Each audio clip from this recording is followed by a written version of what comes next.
بناي ما بنا تنفدي قدمو بنا تنفدي حل مدافنا تنفدي ما بناي نبلي تنفدي أبي عملي تنفدي سهد ربا تنفدي إنك السيمودا تنفدي ما بناي نبلي تنفدي أبي عملي تنفدي تناي سيحولي سو ኢሳያስ ምን አነሳ የኦሮሞማን ህዝብ የኦሮሞን ህዝብ የማይወክል የኦሮሞማ ስርዓት አራማጅ አለ። ይሄ ነርቫቸውን ነክቶታል። በነገራችን ነርቫቸው ትርምስምሳቸውን አውጥቶታል። ካድሬዎቹ እጢያቸው ዱብ ነው ያለው። ኢሳያስ በዚህ ደረጃ ወጥቶ የሚናገረው ምን ሲሆን ነው የሚለው በግልጽ ሆኗል። ያውቁታል። በነገራችን ዝም ብሎ በራሱ ላይ ወጥቶ እንደዚህ አይነት ነገር ሊናገር እንደማይችል አውቀዋል። ድንብርብራቸው ወጥቷል። አሁን 4 ኪሎ ጭንቅ ውስጥ የገባችሁ በዚህ ግልጽ አደረገው። አሁን سلام تخاتاتلتي سول ميديا بزولكم سلام كوي مزاح صبغون عرفت غزي قدام سنبت كون لكم اندا تمنخو خندقس كنتس ايرتراونت كورمننت اينرس توم سبسكرايب ديغوركم سبسكرايب تغورو كوم خا بلايك جمهور اندا تلابخون لومي ازي اگداس وانا وزعبا كوم خا حبريتا سلازلنا كسامت ارشا ختكاتاتلو اندا تلابخو لومي ابستخايد قددم شلتا نمولو تحستو توب حاونا مولو تحستو حيزلنا مسيلو بتعمي دس دبل وصيتي ابناي قددم شلتا زكايدلو بينيام غرماي لومي كالاي كويني تعاويتلو خمخا اب ايران زكايدلو قددم شلتاون قصير وعيللو نعوز ملكات كلاتكم تخاتات سول ميديا اب تزمت زولو ناي تور دو فرانس ون توبو ديغديغيتو تعاتيو سرحلو مخانو كمون مسول ميديا مصيون أبستفلالي أقاتاميتات أب سبورتي هجرنا زتوكره سبساب كوبوكمي ما نسوا كيف إرتراوي سبسكرايب كوجورلو أب تقدميت كومنتي أب أخبر فولكمي بتوسعون أب تن سبسكرايب كوجوركم لن سول ميديا لكم صحفوا أبارات عو بتعمي أزيد أسدب الوصي تنايلهم معنتي بحونا بينيام جرماي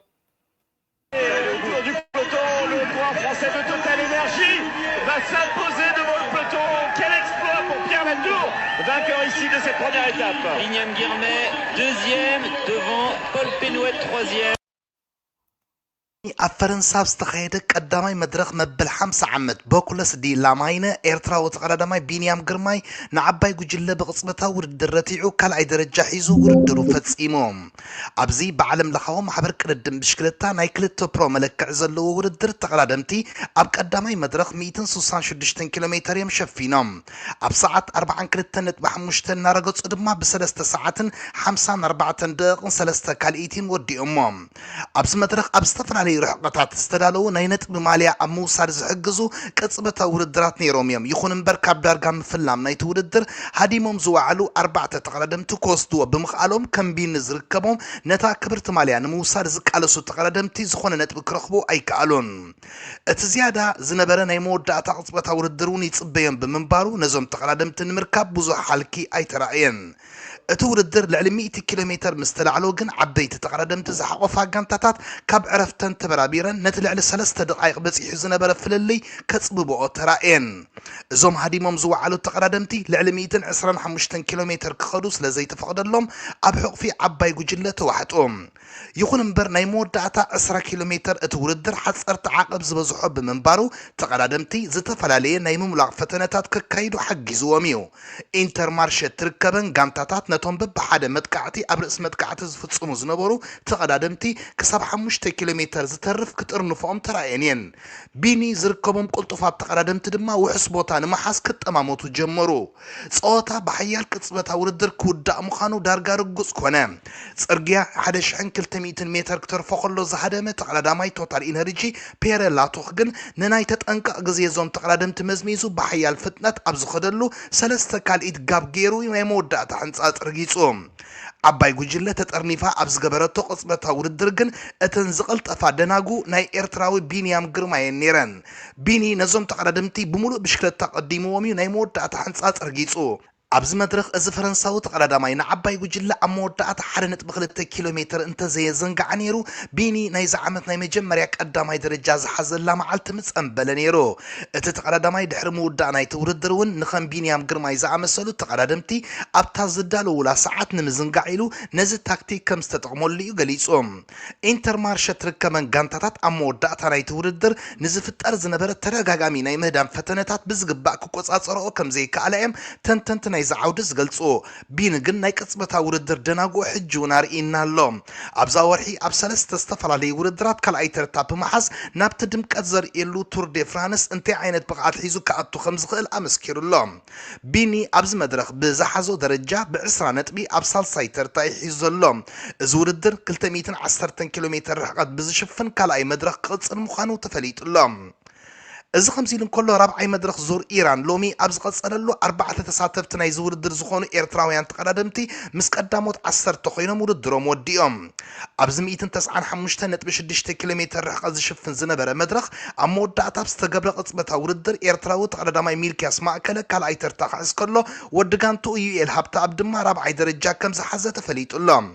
54 ካልእ ድሒሮም ናይ መወዳእታ ሕንፃፅ ካብ ዝረገፁ ተቀዳደምቲ ኤቨን የማነ ሻምናይ ተርታ ክሕዝ ከሎ ናይ ትማሊ ናይ መድረኽ ዓወት ዘመዝገበ ዳዊት የማነ ድማ ታሽዓይ ደረጃ ሒዙ ውድድሩ ወዲኡ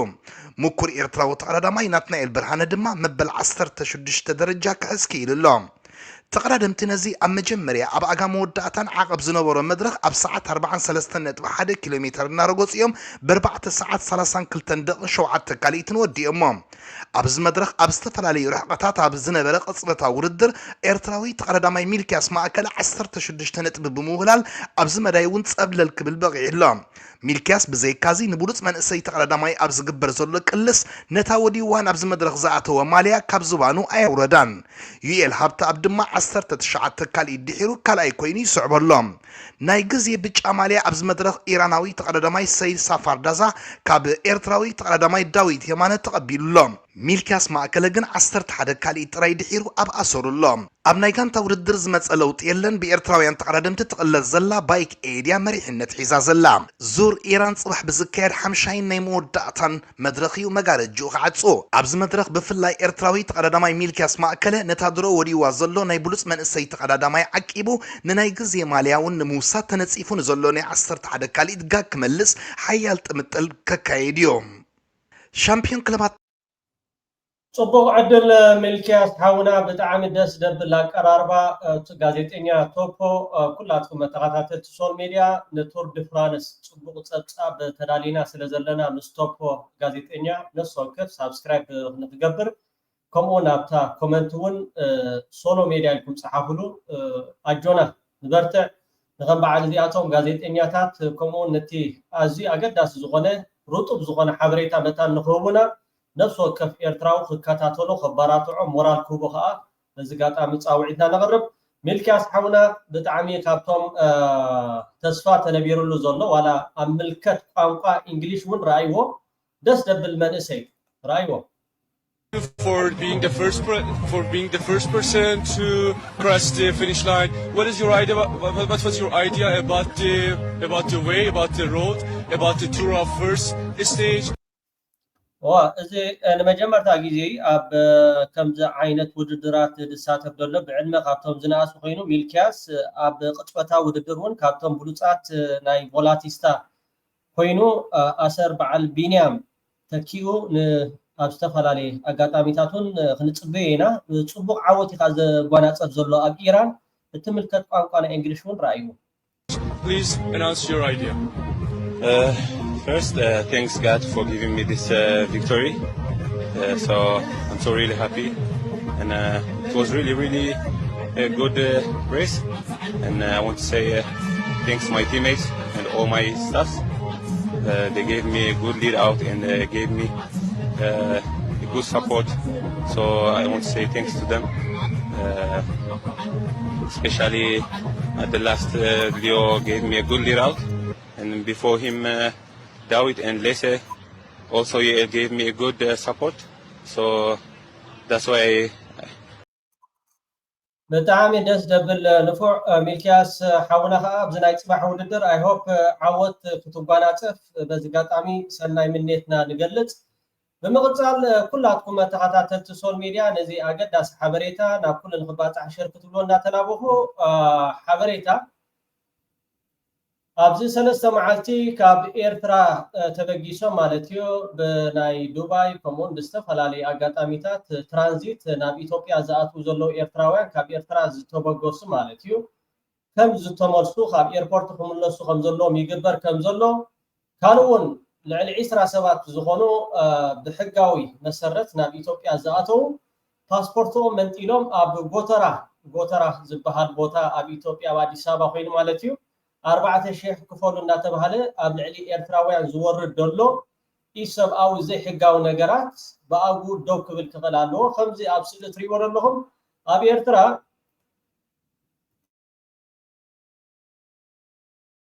ስርዓት ብዕልግና እዚ ኣብ ኤርትራ ዘሎ ኤምባሲ እንታይ ይሰርሕ ደሎ እንድሕር ዳኢልና ወላ ሓደ ዝሰርሖ ነገር የለን እምበሺ ኤርትራውያን ኣብ ኢትዮጵያ በተመልከተለይ ኣብ ቀትሪ ኣብ ለይቲ ዝገብሮም እንቅስቃሴታት ክህደኑን ክእሰሩን ክጭፍጨፉን እሞ ካልኦት ዜጋታት ከም ድልያቶም ክንቀሳቀሱ ክትርኢ እሞ ካኒ ኤርትራው ዘናፃፀረ ጥራሕ ከምዚ ዓይነት ፍጻሜ ክፍፀም እዚ ኣብ ኤርትራ ዘሎ ኤምባሲ ናይ ኢትዮጵያ ናይ ብዕልግና ፓርቲ ማለት እዩ ናይ ብዕልግና ፓርቲ ኤምባሲ ተሓጊሒጉ ካብቲ ሃገር ክወፅእ ጥራሕ እዩ ዘሎ ተሓጊሒጉ ካብቲ ሃገር ካብ ኤርትራ ጥራሕ ክወፅእ ዘለዎ እዚ ኩሉ ግፍዕታት ካብ 99 ናትሒዝካ 98 ልዕሊ 60000 ልዕሊ 70,000 80,000 ኤርትራውያን ካብ ጎደናታት ከምኡውን ካብ ንብረቶምን ካብ ስድራቤቶምን ተመዛቢሎም ብዝተፈላለየ ግንባራት ተሰዊጎም ማለት እዩ 98 ሕጂ ከዓ ብልክዕ ካብኡ ብዝገድድ ማለት እዩ ካብኡ ብዝገደደ ብግንባር ናይ ቡሬ ኣብ ዝተፈላለዩ ኣጋጣሚታት ካብ ስርሖም ካብ ገዝኦም ካብ ጎደና ተተገፊፎም ገሊኦም ክፈሉ ባህሉ ገንዘብ ከፊሎም ይወፁ ገሊኦም ውን ባቃ ዝተፈላለዩ ንብረቶም ከሸጡ ናብ ኤርትራ ክስጎጉ ንርኢ ኣለና እንታይ ዝኸውን ዘሎ እንድሕር ዳኢልና ቀዳማይ ነገር ናብ ኢትዮጵያ ክንከይድ የብልና ንሕና ክንገብሮ ዘለና ከም ኤርትራውያን እቲ ኤምባሲ ናይ ኤርትራ ኣብ ኢትዮጵያ ዘለውን ስርዓት ብዕልግና ክሰምዕ ኣይክእልን ትሪእዎ ኣለኹም ኣሰራርሑ ዝኾነ ባቃ ልዕሊ 20 ኤርትራውያን ቅድሚ 3 መዓልቲ ዝኣተው ፓስፖርቶም መንጢሉ ኣብ ጎተራ $4,000 ክፈሉ ተባሂሎም ተሓቲቶም ኣለዉ ማለት እዩ ብሕጋዊ ዝኣተው ሕጂ ኣነ ኣይርዳእንን እዩ ብዕልግና ፓርቲ ክብረት ዝበሃል ኣይፈቱን እቲ ኣብ ኤርትራ ዘሎ ኤምባሲ እንታይ ዝባቁት ዘሎ ስጎግ ጥራሕ ይደሎ እቲ ኣብ ኢትዮጵያ ዘሎ ኤምባሲ ከዓ ኦኬ ናይ ኣፍሪካዊ ሕብረት ኣሎ ናይ ኣፍሪካዊ ሕብረት ስለ ዘሎ እሱ ጥራሕ ይሰርሕ ኣሎ ኢልካ ክድምድሞ ኢኻ ትኽእል ስለምንታይ እቲ ዝካየድ ዘሎ ብተመልከተለይ ንኤርትራዊ ተቆትሎ ኣብ ዝሓለፈ 5 ኤርትራውያን ተቐቲሎም ብዝተፈላለየ ግንባራት ስጎጉሎ ኢትዮጵያውያን ግን ኣብ ኤርትራ ከምኡ ዓይነት ነገራት ኣይገጥሞም ቶም ኢትዮጵያውያን ውን ከምዚ ዓይነት ኣብ ልዕሊ ኤርትራውያን እንዳተፈፀመ ሓንቲ መዓልቲ ተዛሪቦም ኣይፈልጡን እዮም ንሓደ ብዕሉብ ስርዓት በትናቱ ቋንቋ ኢኻ ተረድኦ በትናቱ ቋንቋ ኢኻ ተረድኦ እዚ ኣብ ኤርትራ ዘሎ ኤምባሲ ናይ ብዕልግና ፓርቲ ክዕፆ ጥራሕ እዩ ዘሎ ክስጎግ ጥራሕ እዩ ዘሎ ቪዛ ተፈቂድዎም ኩሉ ነገራት ኣቢሎም ካብ ኤርትራ ተበጊሶም ኣብ ቦሌ ኤርፖርት ኣብ 3 መዓልቲ ብዝመፃኹሞ ተመለሱ ተባሂሎም ማለት እዩ እንድሕር ከምኡ ዝበሃል እንድሕር ዳ ኮይኑ ስለምንታይ ቪዛ ተዋሂብዎም ስለምንታይ ገንዘቦም ከሲሮም ስለምንታይ ናይ ኣየር ትኬት ካልእን ኩሉ ነገራትን ከሲሮም ብሕክምና ድዩ ስድራቤት ንምርኣይ ድዩ ዝተፈላለዩ ነገራት ማለት እዩ ንኤርትራውያን ዘናፃፀረ ጥራሕ ከምዚ ስጉምቲ ክወሰድ ከሎ እቲ ኤምባሲ ናይ ኢትዮጵያ ኣብ ኤርትራ ዘሎ ናይ ስርዓት ብዕልግና ፓርቲ ተሓጊሒጉ ክወፅእ ጥራሕ እዩ ዘሎ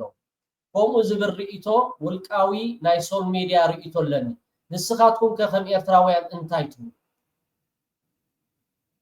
ወይ ኤምባሲ ማለት እኮ ካብ ሃገርካ ምስ ወፃኻ ስድራ ዝኾነካይ ስርዓት ብዕልግና ግን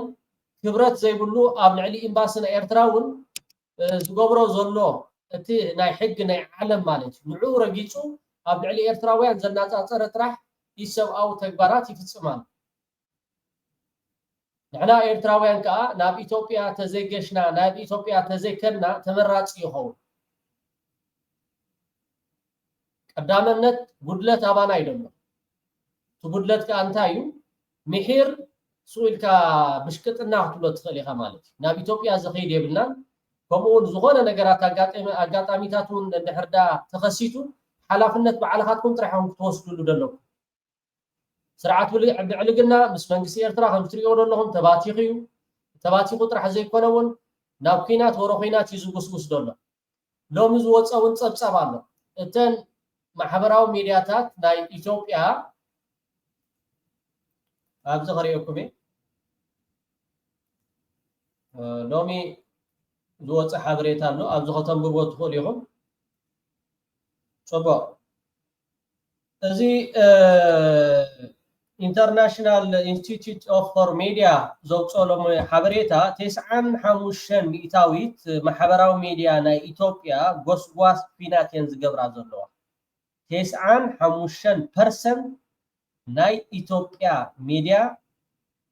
ጎስጓስ ናይ ኩናት እየን ዝገብራ ዘለዋ እዚ ከዓ ስነ ኣምራዊ ኩናት ምድላው ዝግበር ዘሎ ብወገን ናይ ኢትዮጵያ ኣብ ልዕሊ ጎረባብቲ ሃገራት ክንብል ከለና ኩሉ ግዜ ናብ ካልእ ኣይንጥወዮ ናብ ኤርትራ ዘናጻጽር ምስ ኬንያ ክዋግኡ ይክእሉን እዮም ምስ ሶማል ክዋግኡ ይክእሉን እዮም ምስ ጅቡቲ ክዋግኡ ይክእሉን እዮም እዚ 95 ሚእታዊት ናይ ኢትዮጵያ ሚድያታት ጎስጓስ ናይ ኩናት እየን ዘካይዳ ዘለዋ ስነ ኣምራዊ ኩናት እዚ ከዓ ብኢንተርናሽናል ኢንስቲትዩት ሚድያ ዝወፀ ሎም ሓበሬታ እዩ እዚ እናሃለወ ናብ ኢትዮጵያ ዘኽይድ የብልኩምን ሕጂ እውን እዚ ትከታተሉ ዘለኹም ኣብ ውሽጢ ሃገር ኣብዚ 3 መዓልቲ ብሕጋዊ መሰረት ናብ ኢትዮጵያ ንኽኣቱ ኤርትራውያን ካብ ኤርፖርት ቦሌ ከም ዝተመልሱ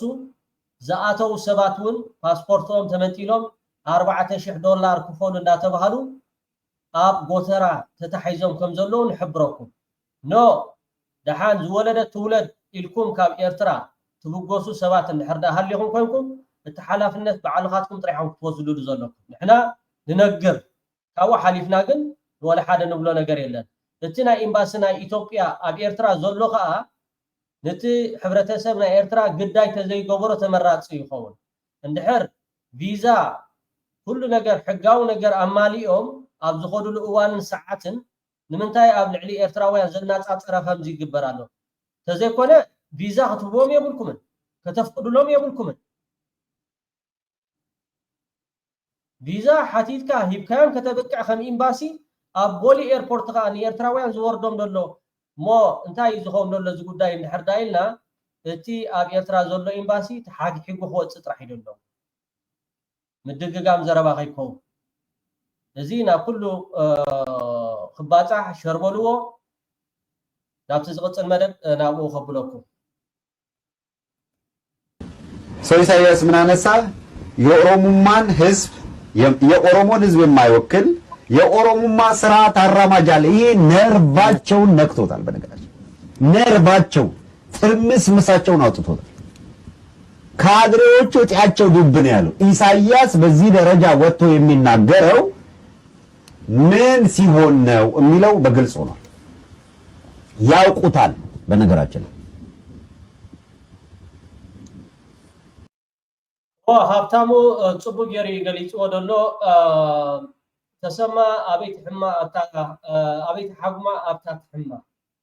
ጽቡቅ ገሪ ሓጉሞም ዘሎ እዚ ከዓ ብዙሓት ኦሮሞ ሓፍኮፍ ትብሉ ኣለኹም ማለት እዩ ተምፅዎ ነገር ከ የለን ገብርዎ ነገር ከ የለን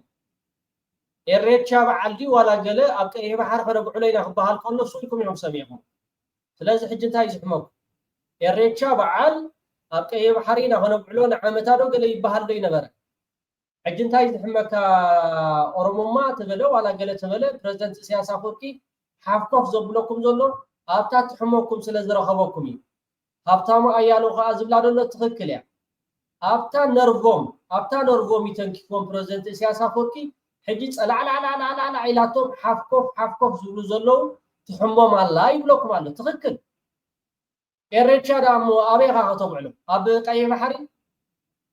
ሓንቲ ልዕላውነት ሃገር ጥሒስካ ኣብ ቀይሕ ባሕሪ ከብዕሎ ካበልካ ንስኻትኩም ንኽትብልዎ ሓላል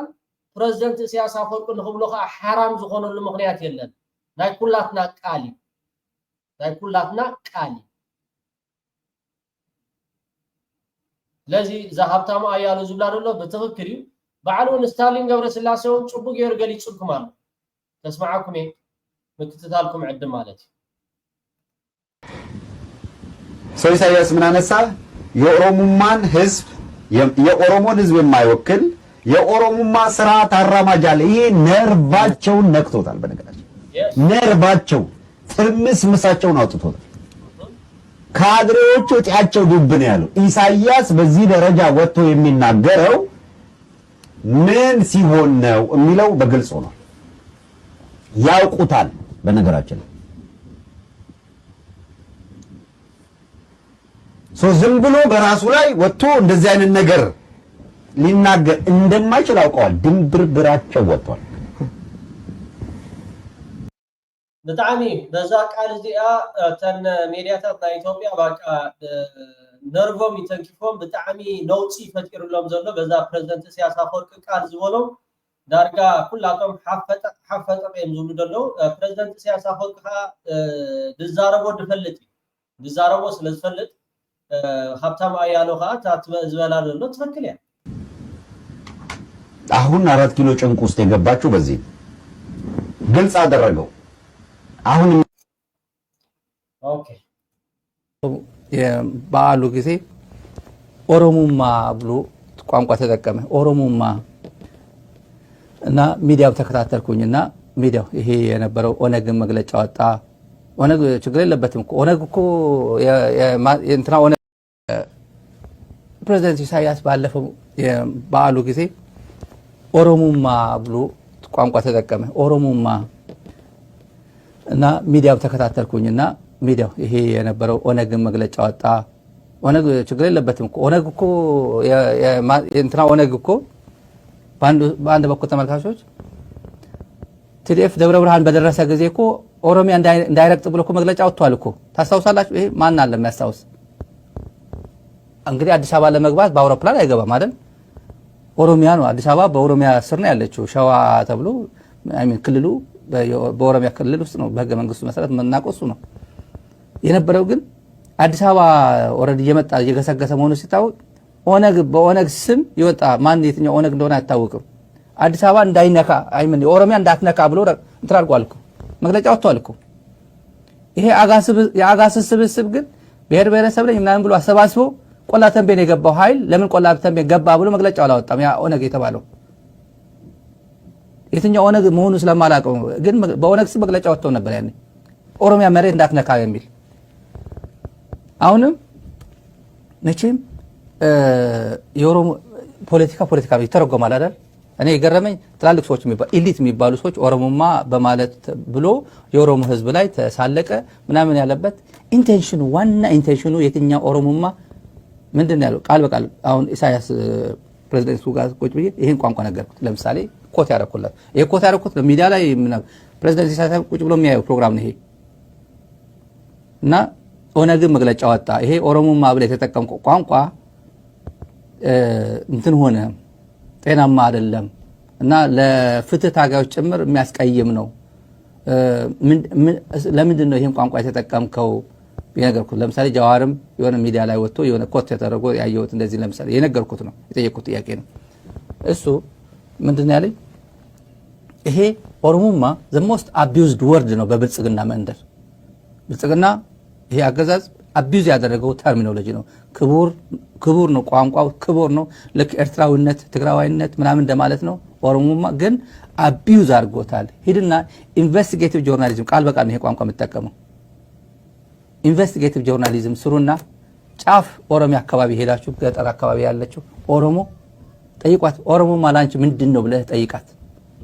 አዲስ አበባ ብልጭልጭ ያደረገ እኔ ያንተ መንግስት ነኝ እዚህ የመንግስት ነኝ እያለ እስፋፋለሁ ቀይ ባህር ገባለሁ ኩሽ ነው የአፋር ኩሽ ነው ኦሮሞ ኩሽ ነው ከዚህ በኋላ የኩሽ ኢምፓየር እዚህ አካባቢ ፈጥርልሃለሁ አሰብ ያለበት ባህር ያለበት አሰብ ፈጥርልሃለሁ ብሎ ያላቅሙ የሚንጠራራው አገዛዝ እዛች ጥግ ላይ ያለችው ድሃ እናት ኦሮሞማ ምንድነው ትክክል ንሕና ናይ ኩሽ ሕብረተሰብ ኢና ነቶም ኣብ ሰሜን ደለው ህዝቢ ኣምሓራ ይኹን ተጋሩ ኤርትራውያን ንዓቶም ኣጥፊና ነንሕዶም ኣባልዒና ሓንቲ ኩሽ ኦሮሞማ ትበሃል ክንሃንፅ ኢና ዝብል ኣዘራርባ እቲ ናትኩም ኣጀንዳ ነቲ ናትኩም ኣይዲዮሎጂ ደኣ እምበር ንህዝቢ ኦሮሞ ይኮነን መንግስቲ ኤርትራ ህዝቢ ኤርትራ ንህዝቢ ፀላኢ ገይሩ ወይ ከዓ ፈርጅ ይፈልጥ ኣብ ታሪክ ማለት እዚ ትፈልጡ ይኹም እንዳፈለጥኩም ግን ንህዝቢ ኦሮሞ ንኸተላዕሉ ወይኩም ትገብርዎ ዘለኹም ተዘይኮይኑ ንሕና ፅቡቅ ጌርና ኢና ንፈልጠኩም ንዓና ኣጥፊኹም ሓንቲ ዓባይ ኦሮሞማ ትበሃል ንኽትሃንፁ ትገብርዎ ዘለኹም ሸበድበድ ቅድሚ ሕጂ ኣወል ስዒድ ፅቡቅ ገይሩ ገሊፁ ወይ እንታይ ዳ ሕጂ ሎሚ ኣብ ፕረዚደንት ኢሳያስ ኣፈወርቂ በፂሑ ይሕመኩም እንድሕር ዳ ኢልና እታ ቃል ብቃላ ስለ ዝበለኩም እምበር ፅቡቅ ገይሩ ኣወል ስዒድ ኣቐሚጥልኩም ሕጂ ከዓ እንታይ ብለኩም ኣሎ ስታሊን ገብረስላሴ ከምዛ ቅድሚ ሕጂ ኣወል ስዒድ ዝበላ ዋ ባዕልኻትኩም እኮ ክትብሉ ትውዕሉ ኣለኹም እስከ ንኺድ ነው ብለህ ጠይቃታል ይሄ የኦሮሞ ህዝብ በፍጹም ከኦሮሞ ህዝብ ጋር የኦሮሞ ህዝብ ጥያቄም አይደለም ይሄ ጥያቄ ያው እዛው ጽሁፉም ላይ ገልጾታል ግን ያው መቼም ኦሮሞ ህዝብ ፕሮፌሰር አስመሮም ለገሰ ኤርትራዊ ነው አይደል ፕሮፌሰር አስመሮም ለገሰ የገዳ ስርዓት ፒኤችዲ የሰራ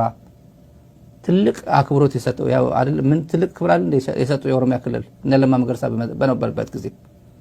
ፕሮፌሰር አስመሮም ለገሰ የሚያክል ትልቅ ሰው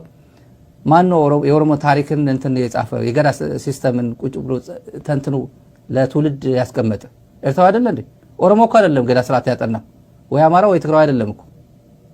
ለፖለቲካ እንጠቀምበት ኦሮሞማ ብሎ ተሳደበ ኤርትራ እኮ ጦርነት አወጀበ ኦሮሞ ህዝብ ሆይ ብሎ ለድጋፍ ማሰባሰቢያ ብልጽግና ሊጠቀምበት ስለፈለገ ነው እንጂ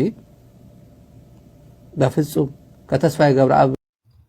ትክክል ድጋፍ ወይ ከዓ ነቲ ህዝቢ ኦሮሞ በዛ ፕረዚደንት ኢሳያስ ኣፈወርቂ ንዓኻይ ዝብለካ ደሎ ንዓኻይ ያላ ተስእ ንኽጥቀመሉ ነምሓራ ባሕሪ ኢልካ ከምኡውን ንህዝቢ ትግራይ ንህዝቢ ኢትዮጵያ እንድሕር ዳ ባሕሪ ኢለዮም ክትስኡኹ እዮም ካብ ምባል እሱ ምዃን ምስ ኣብዮ ሕጂ ከዓ ከምዚኣ ገይሩ ከተሶ ስለ ዘለየ ዳ እምበር ቅድሚ ሕጂ እውን ኣወል ስዒድ ኢልዎ እሞ ስምዑ ወስከን ኦኬ እዚኣ ማለት እያ ክልተ ኦሮሞ ሙሉእ ኢትዮጵያ ክትገዝእ ምስ ዘይትኽእል ከመመራፂ ዘሎ ምስ ህዝቢ ኩሽ ስምዕ ጌርካ 65% ካብ ግዝኣት ኢትዮጵያን ገፊሕ ክፋል ኤርትራን ምቁፅፃር ኩሽ ህዝቢ ኩሽ ሶማል ዓፋር ዘጠቃልል ማለት እዩ ሰለስተ ከመይ ጌርካ ነቶም ሴማውያን ዝኾኑ ህዝቢ ኢትዮጵያ ምድኻም ይከኣል ካብቲ ቀንዲ በቲ ቀዳማይ ሚኒስተር ዝተዋህበ ኣስተምህሮ ከመይ ጌርካ ኣብ ልዕልቶም ናይ ሰሜን ዝበሃሉ ህዝቢ ሓድሕዳዊ ግጭት ብምፍጣር ዓወት ተመዝግብ እዩ ክልተ እቲ ቀዳማይ ሚኒስተር ብቐጻሊ ንህዝቢ ሰሜን ደቂ ዮሃንስ ምኒልክን ጎበናን እናበለ ይፅዋዕም ነይሩ እስያመ ንኤርትራ እውን የጠቓልል እዩ ከምቲ ንሱ ዝበሎ ድማ ኤርትራ ፀግዒ ኣምሓራን ፋኖን ዳ እምበር ፀግዒ ኦሮሞ ከም ዘይኮነት እዩ ከም ዝበሎ ድማ ዋላቶም ኣብ ኣስመራ ዝርከቡ ኣባላት ኤምባሲ ብዘይ ሓለዋ ካብን ናብን ክንቀሳቐሱ ከም ዘይክእሉ እዩ ናብቲ ቀንዲ ወዲ በሻሻ ዘቕረቦም ናይ ጋኔን ነጥብታት ከባቢ 60 እኳ እንተኾኑ ካብዚአን እውን እዘድልየና ኢና ክንወስድ ሓደ እቲ ኣብ ሎሊ ፍንፍኔ ዝተረፈ ክፋል ኦሮሞን ብሴማውያን ዝረአ ጽልዋ ነናሓድሕዶም ብጉዳይ ራያ ፀገደን ሕሞራን ከም ዝበኣሱ ብምግባር ይኽጠፍእ ዝኽእል ብመገዲ ግጭት ክሳብ ዘይተዳኸሙ ድማ ናይ ኦሮሞ ዕላማታት ክውን ክኸውን ኣይክእልን እዩ ይብል ክልተ ንኤርትራ ድማ ምስ ትግራይ ኣብ ውግእ ከም ትጽመድ ብምግባር ከም ትመለስ ዝገበሮ ብኣህጉራውያን ትካላት ከም ትንጸል ምግባር ሰለስተ እዛ ኣካይዳ ንኤርትራ ክዳኽማት ስለ ዝኽእል 65% ካብ መሬት ኤርትራ ኣብ ትሕቲ ቁፅፅር ኩሽ ከኣቱ ክኽእል እዩ እዚ ድማ ንኣገው ቅማንት ዓፋር ሶማልን ናይ ቀይሕ ባሕሪ ዓፋርን ናብኡ ከም ዝመፁ ብምግባር እዩ ይብል ህዝቢ ኤርትራ ከይጥርጥሮም ግን ምስ ኤርትራ ዘለዎም ዝምድና እናሓለዉ ይኸውን ዘለዎ ይቕፅል። 5 ኣምሓሩ ተጋሩን ኤርትራውያንን ኣብ ነንሓድሕዶም ውግእ ብምግባር ካብ ከባቢኦም ከም ዘይወፁ ምግባር። 6 ብዘይ ደገፍ ኣምሓራ ትግራይን ዓበይቲ ከተማታት ኦሮሞን ነቲ ዝቕፅል መሪሕነታዊ ምርጫ ክንዕወተሉ ክኸብድ እዩ። መራኸቢ ብዙሃን ኣምሓራ ነቲ ዕድል ጸቢብ ገይሮሞ እዮም። ኣስተውዕሉ፣ ንኑፉዓት ጋዜጠኛታትን ዩቱበራትን ኣክቲቪስትን ኣምሓራ ማለት እዩ። ኩሽ ንቀይሕ ባሕሪ ዘጠቓለለ ሰፊሕ መሬት እዩ። ኦሮምያ ድማ ብዘይ ባሕሪ ክትብልጽጋ ይትኽእልን እያ ይቕፅል። እቲ ብዘይ ምህላው ናይ ሕወሓት ዝፍጠር ሓጓፍ ብኣምሓራ ትግራይ ወይ ኤርትራ ክሽፈን የብሉን። 7 ስልትና ሰሜን ኢትዮጵያ ኣብ ውግእ ከም ዝጽመዱ ብምግባር ንፊንፊኔ ዝኸውን ግዜ ከም ዘይህልዎም ምግባር እዩ። ፊንፊኔ ንአዲስ ኣበባ ዝሓወሰ ሰፊሕ መሬት ኦሮሞ ዝብልዎ ማለት እዩ። እዚ ናይ ሕንፍሽፍሽ ስልቲ ብመገዲ ኤርትራን ሓይልታት ኣምሓራን ኣብ ልዕሊ ትግራይ ዕውት ኮይኑ እዩ ኢሉ ይቕፅል። ብተመሳሳሊ ኸዓ ኣብ ልዕሊ ኣምሓራ ሕንፍሽፍሽ ክካየድ እዩ። ስዒቡ ኸዓ ኣብ ልዕሊ ኤርትራ እዩ ክቕፅል። 8 ሕወሓት ብውሕዱ 20,000 ኣባላት ኮማንዶ ኣብ ሱዳን ኣለዎ። እዚኦም እቶም ናትና በላዕቲ ውዳቕ ከይተረፈ መእተው ዝደሊሎም ዝነበሩ ድሮን ክዕድጉሎም ገልጠምጠም ዝብሉ ዝነበሩ ድሕሪ ኣስካሕካሕት ጨፍጫፍ ማይ ካድራ ሓይልታት ምክልኻልና ኦኬ እዚኣ እታ ንኢትዮጵያውያን ሓፍኮፍ ተብሎም ደላ ብሕልፍቶም ናይ ኦሮሞ ተሓለቕቲ ኮይኖም ዝዛረቡ ዘለዉ ክቡራት ተኸታተልቲ ሶል ሚድያ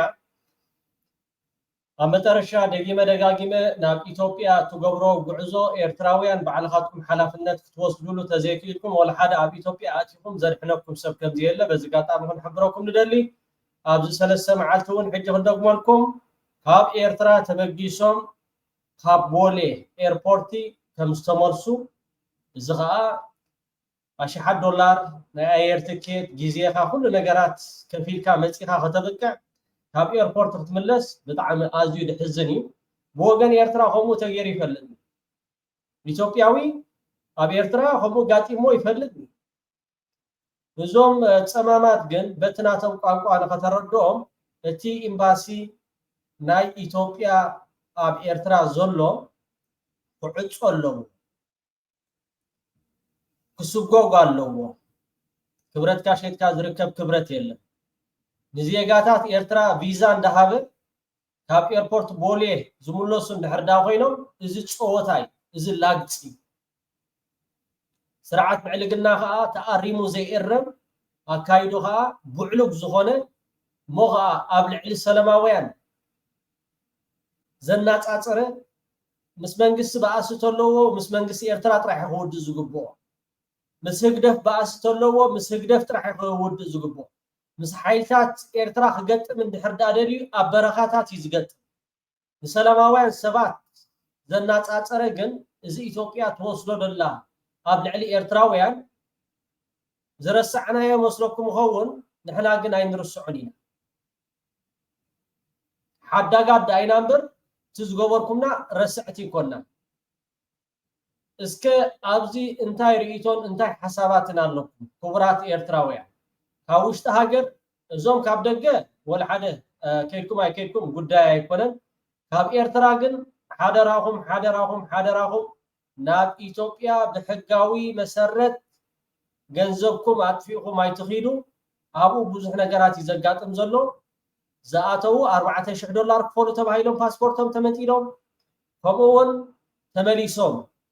ሕጂ እውን ደጊመ ደጋጊመ እዚ ኤምባሲ ናይ ብዕልግና ፓርቲ ኣብ ኣስመራ ዘሎ ክርገጥ ተሓግሒጉ ክስጎም ጥራሕ ይደሎ።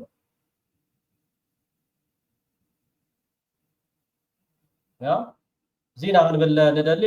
ፅቡቅ ናይ ዕረፍቲ ግዜ ቀዳሚ ሰንበት ክኾነልኩም ንኩላትኩም ተኸታተልቲ ሶል ሚድያ እንዳተመነኹ ናይ ቶፖ ሓውና ናይ መደብ ስፖርቲ ኣብ ተቐዳመይቲ ኮመንቲ ኣብ ኣክጎድፈልኩም እየ። ቱር ዲ ፍራንስ ይመፅእ ስለ ዘሎ ፀብፃብ እቲ ሓቀኛ ወይ ከዓ እቲ ኣዝዩ ኣገዳሲ ዝኾነ ካብኡ ክትረኽብዎ ስለትኽእሉ ሳብስክራይብ ብምግባር ፎሎ ግበርዎ፣ ሰዓብዎ፣ ኣበራትዕዎ፣ ሞራል ሃብዎ። እንዳቦልኩ ህንድቅስ ክንትስ